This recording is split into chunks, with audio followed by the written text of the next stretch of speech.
এই গাছটির নাম কাটা মুকুট, ইংরেজি নাম ক্রাউন অফ থর্নস, বৈজ্ঞানিক নাম ইউফোরবিয়া মেলি। এটি শোভাবর্ধনকারী ও পরিবেশগত উপকারিতা। এটি সারা বছর ফুল ফোটায়। এটি একটি চমৎকার শোভাবর্ধনকারী গাছ। সঠিক আলো ও যত্ন পেলে এটি প্রায় সারা বছরেই লাল, গোলাপি, হলুদ বা সাদা রঙের সুন্দর ফুল উপহার দেয়। সহজ যত্ন ও খরায় সহনশীলতায় এটি একটি ক্যাটারাস বা সাকুলেন্ট ঘরোয়ানার গাছ যা অল্প পানিতে টিকে থাকে, তাই খুব বেশি দেখভালের প্রয়োজন হয় না। প্রাকৃতিক বেড়া হিসেবে গাছে থাকা তীক্ষ্ণ কাঁটার কারণে বাগানের সীমান্তে বা টবে রাখলে এটি সুরক্ষামূলক বেড়া হিসেবে কাজ করে। আধুনিক চিকিৎসা বিজ্ঞানের গবেষণাগারে এই গাছের কাণ্ড ও পাতার নির্যাস থেকে কিছু বায়োঅ্যাক্টিভ যৌগ পাওয়া গেছে। প্রধানাশক ও অ্যান্টিঅক্সিডেন্ট হিসেবে গবেষণাগারে দেখা গেছে এর নির্যাসে এমন কিছু উপাদান যেমন ফ্লাভোনয়েড ও ফেনোলিক যৌগ রয়েছে, যা শরীরের প্রদাহ ও কোষের ক্ষয় রোধে কাজ করে।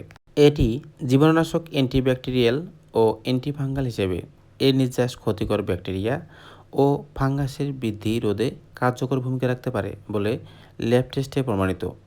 ক্যান্সার প্রতিরোধে গবেষণায় টিউমার বা ক্যান্সার কোষ দমনে এর রাসায়নিক উপাদানের প্রভাব নিয়ে বিভিন্ন ল্যাবরেটরিতে গবেষণা চলছে। শামুক ও পতঙ্গ দমনে বিশ্ব স্বাস্থ্য সংস্থার মতে জলজ ক্ষতিকর শামুক দমনে এর কষ কার্যকরী প্রাকৃতিক উপাদান হিসেবে ব্যবহৃত হয়। কিছু লোকচিকিৎসায় এর ব্যবহারের উল্লেখ পাওয়া যায় আসিল ও চর্মরোগ প্রতিরোধে। আসিল দূর করতে সাবধানে এর আটা প্রয়োগের নিয়ম লোকচিকিৎসায় প্রচলিত। ক্ষত শুকাতে প্রাচীনকালে গাছের পাতার নির্যাস বাহ্যিক ক্ষত পরিষ্কারে ব্যবহৃত হতো। এই গাছের সাদা আটা বা কষ অত্যন্ত বিষাক্ত এবং ত্বকে তীব্র জ্বালাপোড়া, ফোস্কা বা চোখে লাগলে অন্ধত্ব সৃষ্টি করতে পারে। তাই যে কোনো স্বাস্থ্যগত কাজে এটি ঘরে নিজে নিজে প্রয়োগ করা থেকে সম্পূর্ণ বিরত থাকুন। এটি মূলত শোভাবর্ধনকারী গাছ হিসেবে ব্যবহার করা নিরাপদ। এই গাছের আঠা বা কষ ত্বকে লাগলে ত্বকে লালচে ভাব, তীব্র চুলকানি, জ্বালাপোড়া ও ফোস্কা পড়তে পারে। কষ চোখে লাগলে দৃষ্টিশক্তির মারাত্মক ক্ষতি হতে পারে। এই গাছের পাতা ভুলবশত সেবন করলে বা খেলে মুখ, গলা ও পেটে তীব্র জ্বালাপোড়া, বমি, ডায়রিয়া এবং অভ্যন্তরীণ বিষক্রিয়া হতে পারে।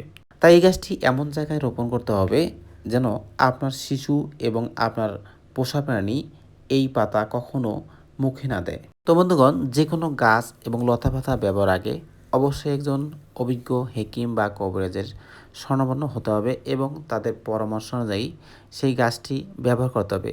তো বন্ধুগণ, ভিডিও যদি ভালো লাগে অবশ্যই লাইক, কমেন্ট, শেয়ার করবেন এবং বিবিসি বাস ইউটিউব চ্যানেলটি সাবস্ক্রাইব করে পাশে থাকবেন। তো ভালো থাকবেন, সুস্থ থাকবেন। আল্লাহ হাফেজ।